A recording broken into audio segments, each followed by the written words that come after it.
that's where I try to hammer home to a lot of our folks. And that's what's built into the financial planning. That's why the planning. I was just going to say that the plan counts for that, right? Well, and that's why when you see, even though the market has corrected, 15+%, the long-term projection of the financial plan probably hasn't even moved a half a millimeter.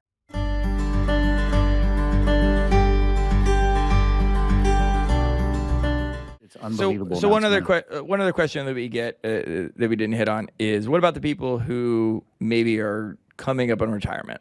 They feel like they have less time, because I know a lot of times people will talk to us about, well, I don't have 10 years. I'm planning on retiring in 2 years, and just conversations you're having around that. Yeah, I'll go for that. It's the way that I kind of describe it too is, even if I've got a client that's going to retire next year or the year after, what I try to remind them is, I said, look, you're going to retire in a year or two, but you're not going to be dead in a year or two. And so when we design these portfolios, hopefully. When we design these portfolios, I mean, it's really designed the fact that, okay, we've got moments of what we look at as liquidity in the account. So a diversified portfolio, you're going to have short-term investments and long-term investments. And so you might be, if you need cash dispersed over the next 12, 14, 18, 24 months, 2 years, et cetera, that's going to normally pull from stuff that is far safer, either your short-term bonds, cash, things like that don't need to wait for a recovery. There's a very good chance that if you're retiring at 65, that you might very well be alive for 3 decades.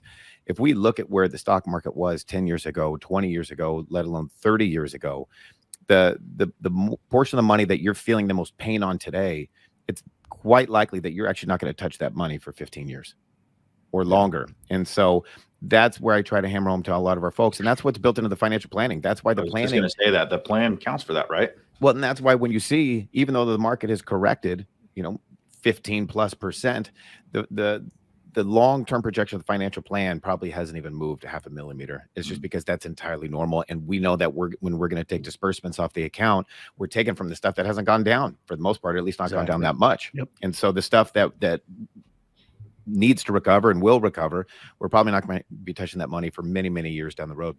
And I'll kind of piggyback that too, Adam, is on the planning side, is in clients that are near retirement, hopefully they have had the opportunity to kind of develop and focus on a plan, and that's built into it. Because a lot of the things that we discuss with clients and even new prospects or clients that are coming in is what are those short-term and long-term goals. And short-term for the 40-year-old may be, a wedding for a kid, or, whatever that may be, that's an expenditure.